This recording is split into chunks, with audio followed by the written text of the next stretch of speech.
You reach settings in Google Forms in your editable form. So this is the form that I created, and I come up to the top tab and click on settings. I have a variety of settings here. This is just a form getting information, but if I wanted to turn it into a quiz, I could cut the quiz button on right there and I would get different settings. If I click on the drop down by responses, I can collect email addresses if I want to. I can allow students to edit their responses. Most people don't use that. I can limit them to just one response, taking it just one time. That's personal choice. You might want to leave it, cut it on to begin with, and you can always go back if you want them to be able to take the quiz again, maybe not for a grade, but for review. If I click on the drop-down arrow by presentation, I can show a progress bar.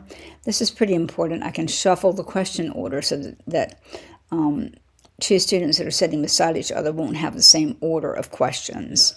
I can change the confirmation message here. The standard is thank you for submitting your response, but I can make it whatever I want.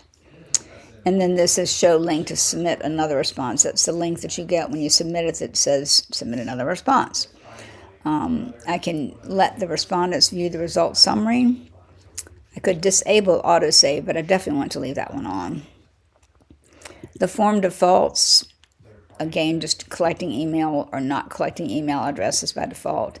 And then the question defaults is, and I usually always keep this cut on, is make questions required by default. So that way you don't have to click on the required button every time that you use it. If we go back up here and make this a quiz again, you see that you have some additional settings. You can give them their grades back immediately after they submit, or you could select later after manual review. So maybe you have a discussion question or short answer questions in there that you need to grade first. You can let them see the questions that they missed, the correct answers, the point values. All this depends upon how you're giving it and how you want to, what access you want the students to have to it afterwards. And then you can set a default question value. So the default is really 1. I made mine 10, so every question I enter will be worth 10 points.